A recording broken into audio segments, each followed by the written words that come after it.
ఈరోజు జగన్మోహన్ రెడ్డి గారు ఎమ్మెల్సీలతో మాట్లాడుతున్న ఒక వీడియో చూశానండి. విజువల్స్ చూశాను. కొద్దిసేపు ఆయన మాట్లాడిన స్పీచ్ కూడా విన్నానండి. మొట్టమొదటిగా నేనేం చెప్పాలనుకుంటున్నానంటే, జగన్మోహన్ రెడ్డి గారికి మీరు రాజకీయం చేస్తున్నారండి, చారిటీ చేయట్లేదు.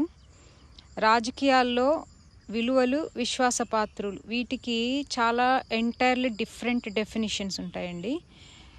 మీరు రాజు అనుకుంటే మీ రాజ్యాన్ని, మీ ప్రజల్ని కాపాడుకోవడానికి మీరేమైనా చేయాలండి. ఇది వరకు అట్లాగే చేసేవాళ్ళు. ఏం చేసేవాళ్ళు? పక్క దేశం శత్రువు రాజులు దండెత్తొచ్చినప్పుడు పొడిచి చంపేసేయాలంటే అంతేనండి, చంపేసేవాళ్ళు. మరి అమ్మో ఇక్కడ విలువలు ఉండాలి, విశ్వాసపాత్రులుగా ఉండాలి, ఇవన్నీ ఏమీ వర్కౌట్ కావండి ఇక్కడ. ఎందుకంటే everything is fair in love and war అంటారు. కాబట్టి తప్పేం లేదండి. మీరు మాట్లాడే విలువలు, విశ్వాసనీయత ఇవన్నీ అనుకుంటే మీ ముందర కూర్చొని స్కూల్ పిల్లల్లాగా వింటున్నారు కదండి ఎమ్మెల్సీలు. వాళ్ళు ఇంకో 3 నెలలకి 4 నెలలకి జంప్ అయిపోతారండి. దయచేసి మీరు మారండి. మీ యాటిట్యూడ్ కాస్త మార్చుకోండి, మీ ఆలోచన విధానం మార్చుకోండి. ఇంకొకటండి, మరి 2 లక్షల కోట్లు ఎంతో ఇచ్చాను డీబీటీ అంటే అని అంటున్నారండి. నిజంగానే అంత డబ్బులు అంటే దీన్ని నేను ఎవరినో తప్పు పట్టడానికో ఇంకొకటో అనుకోవట్లేదండి. ఎందుకంటే లీడర్షిప్ మారినప్పుడు వాళ్ళ ఆలోచనలు కూడా మారుతాయి. మరి జగన్మోహన్ రెడ్డి గారి ఆలోచనలు సోషల్ ఇంక్లూజను, అందరికీ ఈక్వల్ జస్టిస్ ఇవన్నీ, కానీ ఎప్పుడు కూడా నేరోగా వెళ్ళిపోకూడదండి. లేటరల్ థింకింగ్ కూడా చేయాలి. నేనున్న ప్లేస్ నుంచి పక్కన ఒక 20 కిలోమీటర్లు 25 కిలోమీటర్లు దూరం కారులో వెళ్ళాలంటే నాకు 1.5 అవర్ పడుతుందండి. ఎందుకంటే రోడ్డు అంత అందంగా ఉంటుందండి. మరి ఇది వరకట్లా రోడ్డు అలాగే ఉండేది కదా. మరి ఇప్పుడు ఏంటంటే, అవునండి, లీడర్ మారిన తర్వాత మేమేమనుకుంటాము, మనకి ఈ రోడ్లకు మంచి రోజులు వస్తాయి అనుకుంటాం. కానీ అది జరగలేదండి. అది పెద్ద మైనస్ అండి.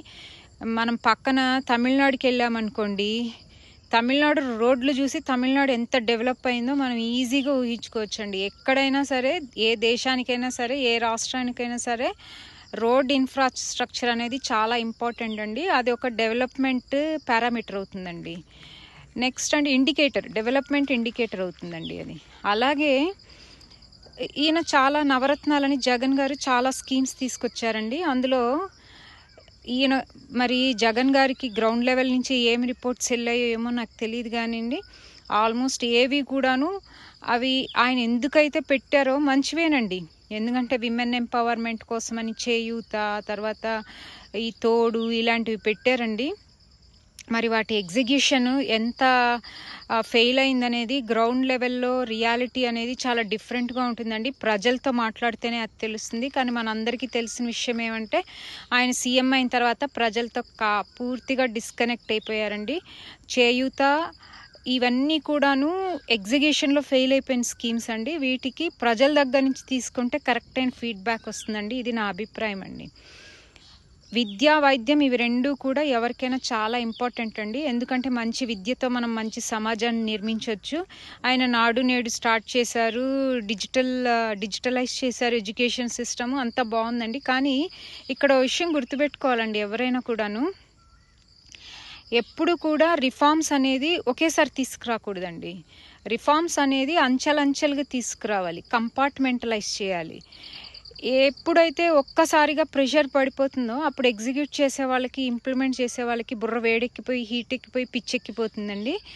రెసిస్టెన్స్ వస్తుందండి. అంటే ఇదేంటిది మన మీద ఇట్ట పడిపోయారే అని కోపం వస్తుందండి, ఫ్రస్ట్రేషన్ వస్తుందండి. మనం చూసామంటే గవర్నమెంట్ ఎంప్లాయీస్లో అదే ఫ్రస్ట్రేషన్ వచ్చిందండి. వాళ్ళకి ఏం చేయకూడదని ఏం కాదు, కానీ మరి ఒకేసారి ఇన్ని అమలు చేయాలి అంటే కష్టం అండి. అందుకే ఎప్పుడు కూడా డెవలప్మెంట్ అనేది పైలట్ బేసిస్ మీద, అంటే నేను అనుకునేది సచివాలయాలు అనుకోండి, ఫర్ ఎగ్జాంపుల్ కొన్ని జిల్లాల్లో పైలట్ బేసిస్ మీద పెట్టి ఎలా నడుస్తుందని ఫీడ్బ్యాక్ తీసుకుని ఆ తర్వాత అంతా కంప్లీట్గా ఇంప్లిమెంట్ చేస్తుంటే బాగుండేదండి.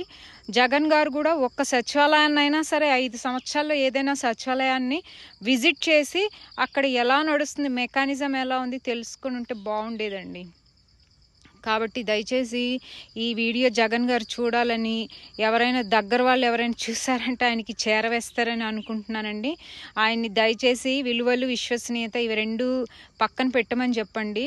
ఎందుకంటే రాజకీయాల్లో విలువలు, విశ్వసనీయత ఇవి రెండింటికి కూడా నేను మొదట చెప్పినట్టుగా ఎంటైర్లీ డిఫరెంట్ డెఫినేషన్ ఉంటుందండి. నేను మాట్లాడుతుండేది కరెక్ట్ అనిపిస్తే, అంటే నేను కూడా జగన్కి అభిమానండి. మా కుటుంబం మొత్తం కూడా జగన్ గారికి ఈసారి ఏమైనా కానీ జగన్ గారికి ఓటేస్తామండి, అందులో ఏమాత్రం సందేహం లేదు. కానీ జగన్ గారు మారిన మనిషిగా రావాలి, మళ్ళీ ప్రజల్లోకి రావాలి.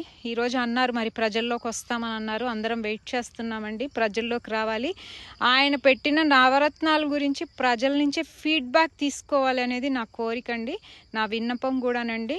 మరి నేను మాట్లాడేది కరెక్ట్ అనిపిస్తే నా వీడియోస్ని లైక్ చేసి షేర్ చేయండి. అలాగే ఛానల్కి మాత్రం ఖచ్చితంగా సబ్స్క్రైబ్ చేసుకోండి. ఉంటానండి. థ్యాంక్ యూ అండి.